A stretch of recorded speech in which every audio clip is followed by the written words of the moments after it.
One, ignition, engine full power, and liftoff. Go active cruise.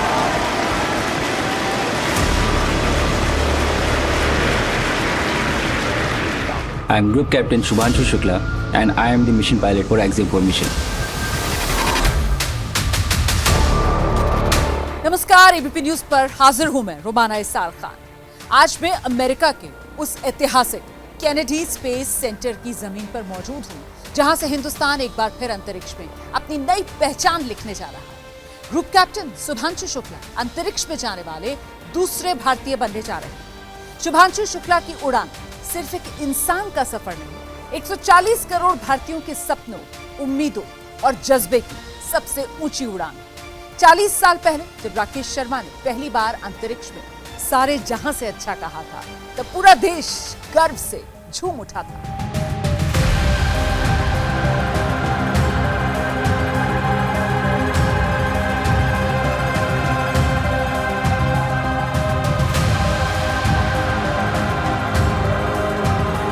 ऊपर से भारत कैसा दिखता है आपको?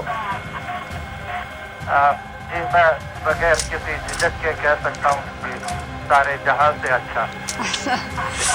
40 साल बाद शुभांशु शुक्ला इस ऐतिहासिक मिशन के लिए चुने गए। ये सिर्फ एक अंतरिक्ष यात्री की उड़ान नहीं, बल्कि हर भारतीय के दिल की धड़कन, हर आंख का सपना और हर युवा के आत्मविश्वास की कहानी है।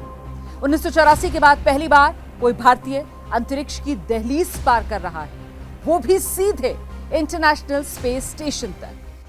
The first Indian astronaut, Wing Commander Rakesh Sharma, traveled to space in 1984. I grew up reading about him in textbooks and listening to his stories from space. I was deeply impressed by him.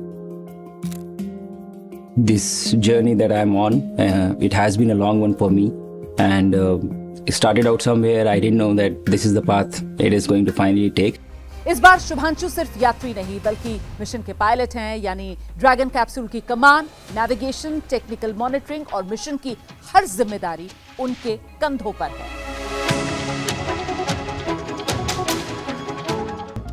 The knowledge that he possesses, he could be 130 years old.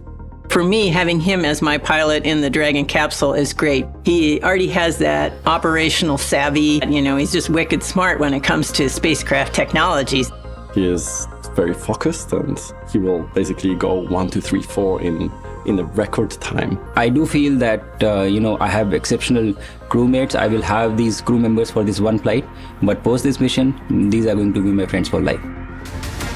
One, ignition, engine full power, and liftoff. Go active cruise. ये तारीख इतिहास में दर्ज होने जा रही है। मैं आपको शुभांशु शुक्ला के रोमांचक सफर और उसके मिशन की पूरी कहानी बताऊंगी। शुभांशु की शुभ यात्रा की पूरी report. Liftoff. Liftoff. 30 minutes after the hour. Switching command to internal.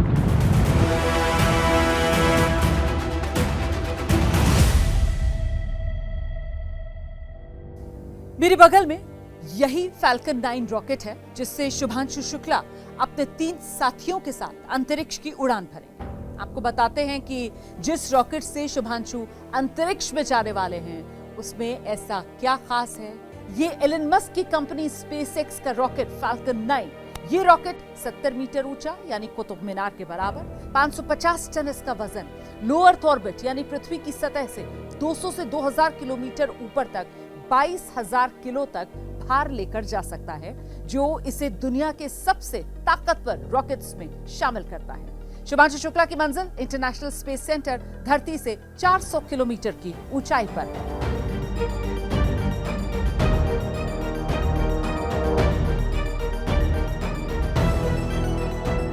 आपके मन में सवाल होगा कि जब हमारा रॉकेट चांद तक पहुंच गया, तो इंसान को ले जाने के लिए हमने अपने रॉकेट का इस्तेमाल क्यों नहीं किया? तो आपको बता दें कि इसरो के पीएसएलवी और जीएसएलवी रॉकेट से ये काफी एडवांस है। हिंदुस्तान में अभी जो रॉकेट बन रहे हैं, वो धरती पर वापस लौटते समय जल जाते हैं, जबकि ये फैल्कन 9 रॉकेट सेकेंड फेज के अलग होने के बाद सफलतापूर्वक वापस लौटता है। इसकी सबसे बड़ी खासियत ये कि ये दोबारा इस्तेमाल होता है, जिससे अंतरिक्ष जाने का खर्च काफी कम हो जाता है।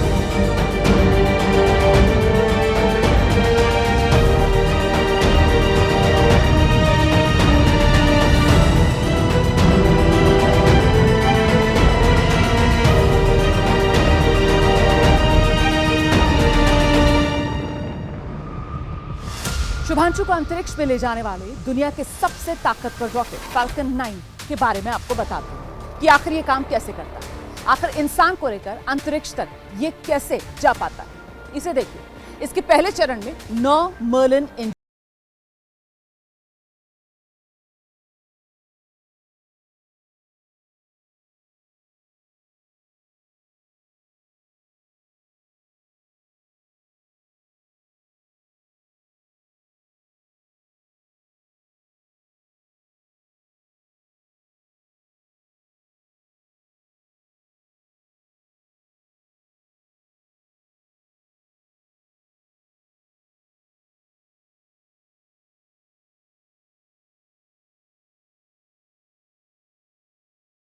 खींच सकता है।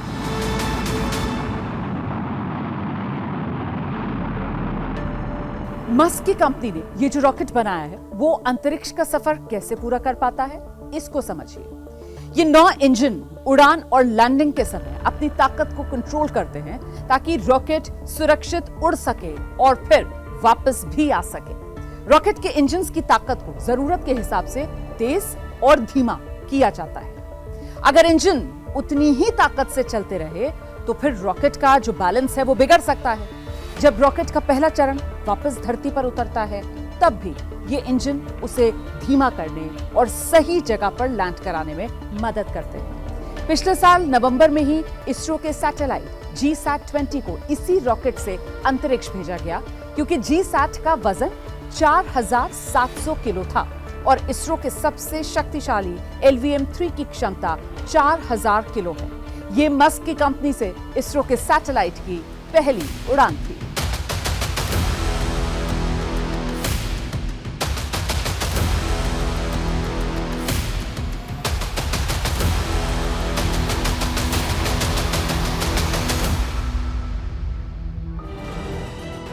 फाल्कन 9 का दूसरा चरण रॉकेट का वो हिस्सा जो पहले चरण के अलग हो जाने के बाद काम करता है। ये पहले चरण से ऊपर जुड़ा होता है और आकार में पहले चरण से छोटा और हल्का होता है। फाल्कन 9 रॉकेट के उड़ान भरने के बाद जब पहला चरण अलग होकर धरती पर वापस लौटने लगता है तभी सेकेंड फेज शुरू हो जाता है। इसमें एक मर्लिन वैक्यूम इंजन लगा होता है जो रॉकेट के बाकी हिस्से और ड्रैगन कैप्सूल को अंतरिक्ष में और ऊंचाई तक ले जाता है। ISS तक एस्ट्रोनॉट पहुंचे, इसके लिए सही कक्षा में ड्रैगन को पहुंचाने का काम दूसरे चरण का होता है। इसका इंजन लगभग 397 सेकंड यानी 6.5 मिनट तक जलता है। अब आपको रॉकेट के ऊपर लगे ड्रैगन स्पेसक्राफ्ट के बारे में बताते हैं, जिसमें बैठकर शुभांशु इंटरनेशनल स्पेस स्टेशन जाएंगे। इस रास्ते से होकर ही शुभांशु और उनके 3 साथी ड्रैगन स्पेसक्राफ्ट में दाखिल होंगे। ये एक तरह का अंतरिक्ष यान है जो 7 यात्रियों को अंतरिक्ष में ले जाने में सक्षम है। ये इंसान को अंतरिक्ष स्टेशन पर ले जाने वाला पहला प्राइवेट स्पेसक्राफ्ट है। इसने अब तक 51 मिशन पूरे किए हैं और अंतर्राष्ट्रीय स्पेस स्टेशन पर 46 बार जा चुका है। इसकी सबसे बड़ी खासियत ये कि ये हर मिशन के बाद धरती पर सुरक्षित लौट कर आता है। इस ड्रैगन कैप्सूल के 2 हिस्से हैं, ड्रैगन ट्रंक और ड्रैगन स्पेसक्राफ्ट। ड्रैगन का ट्रंक एक बड़ा डिब्बा जैसा होता है जो कैप्सूल के नीचे जुड़ा होता है। इसमें मशीनें, सैटेलाइट के पार्ट्स या बड़े सामान रखे होते हैं। ट्रंक का आधा हिस्सा सौर पैनल से ढका होता है जो सूरज की रोशनी से बिजली बनाते हैं और ड्रैगन को उड़ने के दौरान और स्पेस स्टेशन पर डॉकिंग के समय बिजली देते हैं। ट्रंक ड्रैगन कैप्सूल के साथ तब तक जुड़ा रहता है जब तक स्पेसक्राफ्ट धरती के वायुमंडल में दोबारा घुसने वाला नहीं होता और इसके बाद ये अलग होकर जल जाता है।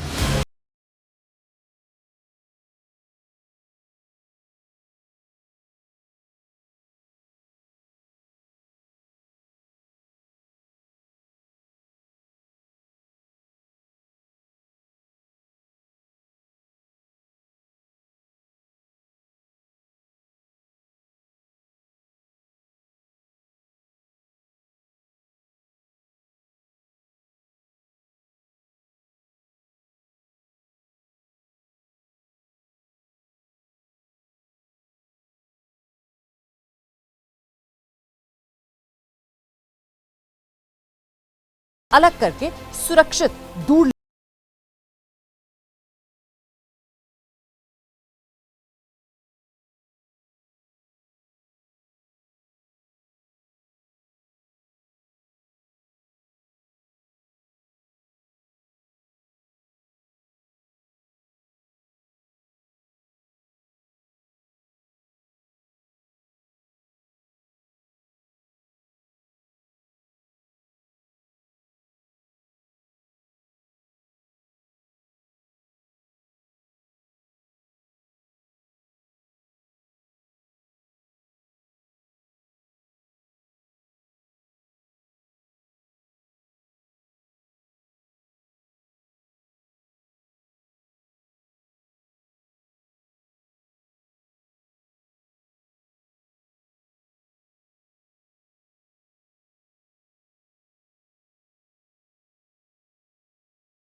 से जाकर जुड़ जाता है और फिर इस तरह शुभांशु और उनके साथी आईएसएस में प्रवेश करें।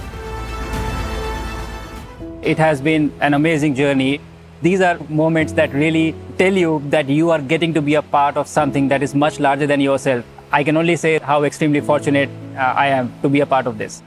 It is my sincere endeavor through my mission to inspire an entire generation back home in the country. I want to use this opportunity to ignite curiosity among kids. Even if this story, my story, is able to change one life, it would be a huge success for me.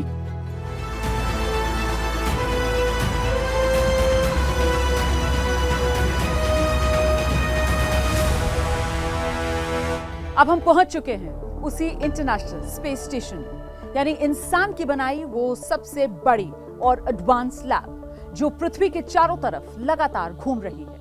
ISS यानी international space station धरती से करीब 400 kilometre ऊपर है और हर 90 minute में एक चक्कर लगा लेता है। इसका आकार 109 मीटर है, यानी एक फुटबॉल मैदान जितना बड़ा। पिछले 25 साल से यहाँ लगातार इंसान रह रहे हैं और अब तक 20 से ज्यादा देशों के 270 से भी ज्यादा एस्ट्रोनॉट्स इसका हिस्सा बन चुके हैं। आमतौर पर यहाँ 3 से 13 लोग रहते हैं, लेकिन कभी-कभी मिशन के दौरान ये संख्या बढ़ जाती है और 19 तक भी पहुंच चुकी है। रहने और काम करने की जगह की अगर बात की जाए तो आईएसएस किसी 5 बेडरूम वाले घर से भी बड़ा है। इसमें 6 बेडरूम जैसे क्रू क्वार्टर, 2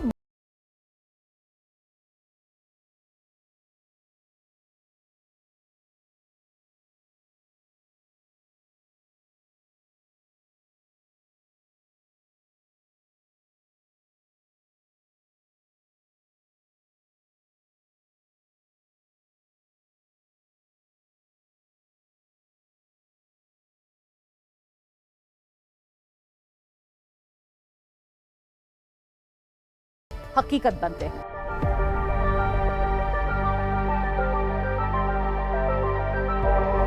आईएसएस में कई लैब मॉड्यूल हैं, जैसे अमेरिकी डेस्टिनी, यूरोपीय कोलंबस, जापानी कीबो, जहां वैज्ञानिक प्रयोग होते हैं। ये सिरा डेस्टिनी का है, जहां मैं इस वक्त मौजूद हूं। ऐसे ही लैब मॉड्यूल में शुभांशु और उनकी टीम प्रयोग करेगी। अंतरिक्ष में कंप्यूटर स्क्रीन के इस्तेमाल पर इसरो और IISc यानी Indian institute of science research कर रहे हैं।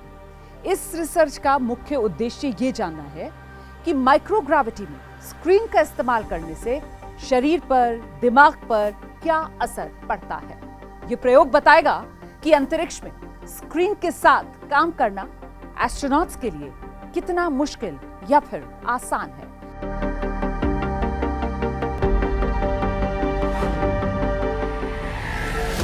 इंडियन इंस्टीट्यूट ऑफ साइंस और इसरो मिलाकर एक खास जीव वाटर बेयर आईएसएस पर भेज रहे हैं। अंतरिक्ष में इसे भेजने का मकसद है ये सूक्ष्म जीव कैसे जिंदा रहते हैं, जीन में क्या बदलाव आए। इससे हमें जीवन की सीमाओं और नई तकनीक को जानने में मदद मिलेगी।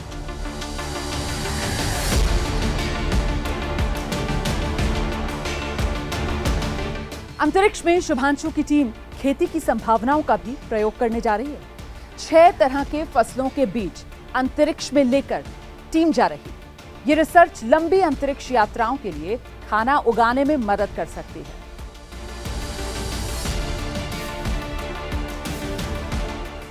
पानी में रहने वाले सूक्ष्म जीव या शैवाल जो होते हैं उन पर भी रिसर्च होगी। इन्हें साइनोबैक्टीरिया कहते हैं, जो ऑक्सीजन बनाते हैं और स्पेस मिशन, हवा और खाना बनाने में मदद कर सकते हैं। ये रिसर्च भविष्य के अंतरिक्ष यान में लाइफ सपोर्ट सिस्टम को बेहतर बनाने में मदद करेगी।